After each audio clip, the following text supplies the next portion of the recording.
मरने के बाद जिंदा हुआ एक आदमी और फिर बताया मौत का पूरा सच।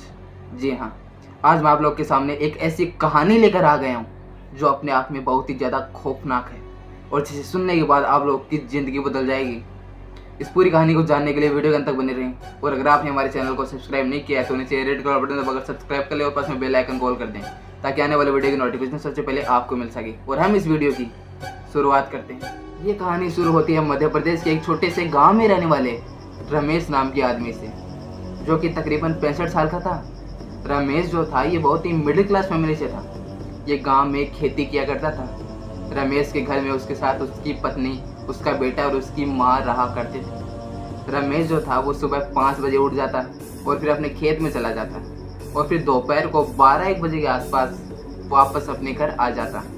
उसका यही रूटीन चलता रहता था, वो रोज़ यही करता था। और फिर एक दिन सन 2018 में रमेश सुबह 5 बजे उठकर अपने खेत की तरफ जाता है। वहाँ पे थोड़ा व्यायाम करता है और उसे ऐसे ही थोड़ा समय बीत जाता है। और दूसरी तरफ रमेश के घर वाले भी अपने रोज़ के रूटीन के हिसाब से अपना अपना काम कर रहे थे। उसके बाद दोपहर हो जाती है। दोपहर को रमेश घर पे नहीं आता। रमेश के घर वाले सोचते हैं कि आज क्या हुआ। वो रोज़ तो 12-1 बजे के आसपास अपने घर आ जाया करते हैं, तो फिर आज क्यों नहीं आए। लेकिन उसके बाद वो सोचते हैं कि शायद रास्ते में कोई मिल गया होगा, कोई दोस्त मिल गया होगा या फिर खेत में किसी काम में लग गए होंगे, इसलिए शायद आने में देर हो गई। वो इस बात को टाल देते हैं। उसके बाद शाम हो जाती है।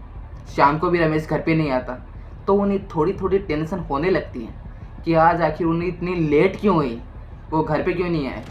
वो उनकी रात देखते रहते हैं और फिर रात हो जाती है। रात को भी जब वो घर पे नहीं आते तो उनकी पूरी फैमिली को टेंशन होने लगती है कि आज कुछ तो हुआ है, वो घर पे क्यों नहीं आए, हमें उन्हें देखने जाना चाहिए।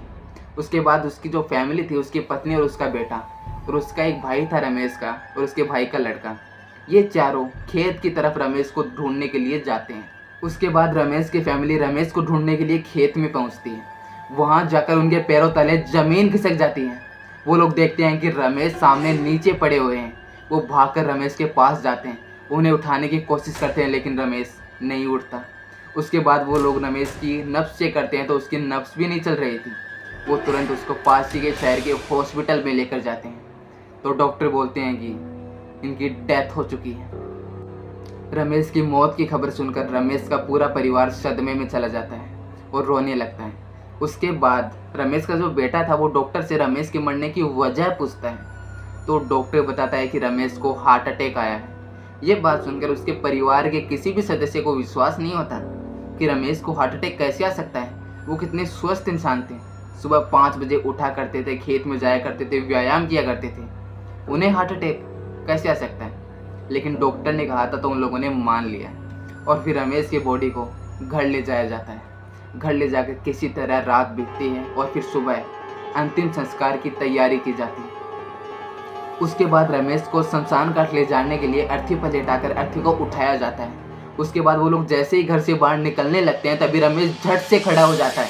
रमेश को खड़ा देखकर आसपास के लोग इधर उधर भागने लगते हैं। वो ये सोचते हैं कि ये रमेश का भूत आ गया और जिन्होंने अर्थी को उठाया हुआ था वो लोग भी अर्थी को नीचे रखते हैं और दूर भाग जाते हैं। उसके बाद रमेश का जो बेटा था वो रमेश के पास जाता है और उन्हें अर्थी से उठाकर अपने घर के अंदर लाता है और सभी को बताता है कि ये कोई भूत वूत नहीं है बल्कि खुद रमेश है, यानी कि उसके पिताजी हैं। तब सबको शांति होती है, लेकिन सब यही सोच रहे थे कि आखिर ये चमत्कार कैसे हुआ, मरने के बाद आदमी जिंदा कैसे हो सकता है और ये जिंदा हुआ कैसे। रमेश का परिवार रमेश को जिंदा देखकर बहुत ही ज़्यादा खुश होता है, लेकिन अब भी उनके मन में ये सवाल था कि अगर इनकी मौत हो चुकी थी तो ये फिर से जिंदा कैसे हो सकते हैं, ये चमत्कार कैसे हो सकता है। यही सवाल रमेश को पूछा जाता है, तो रमेश सबके सामने बताता है कि वो जिस दिन खेत में गया था उस दिन सुबह के 9-10 ही बजे थे कि उसको चक्कर से आने लगते हैं। उसकी आंखों के सामने अंधेरा सा छा जाता है और वो नीचे गिरकर बेहोश हो जाता है।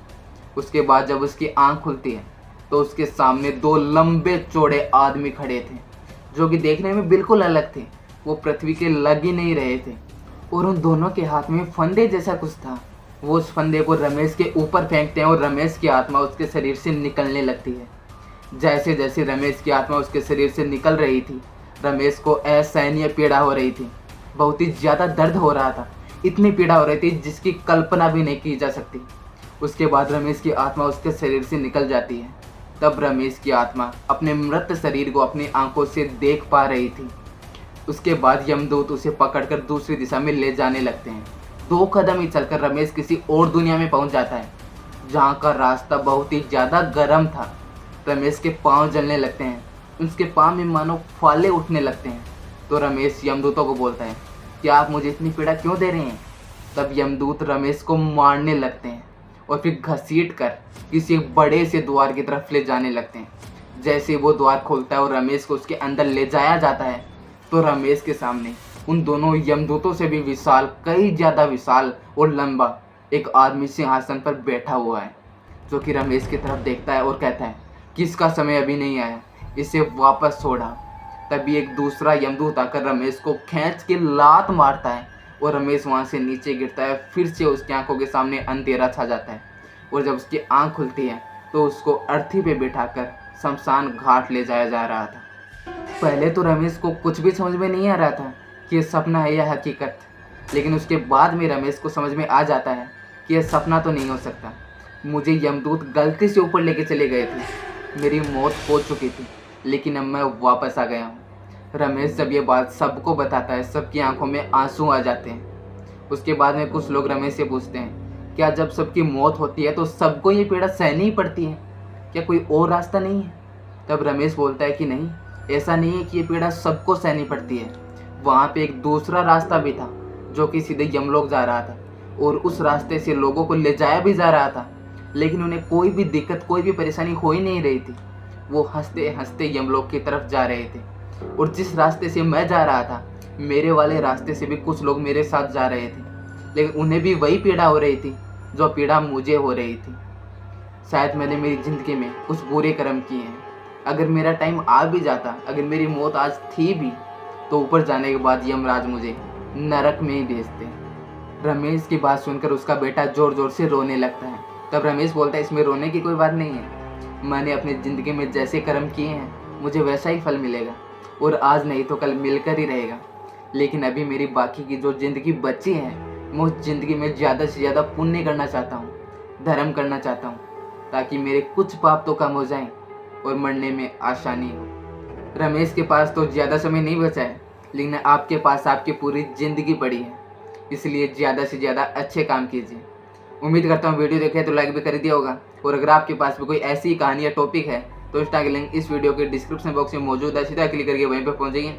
और हम मिलते हैं इसके नेक्स्ट वीडियो के अंदर किसी नए टॉपिक के साथ में। तब तक के लिए धन्यवाद।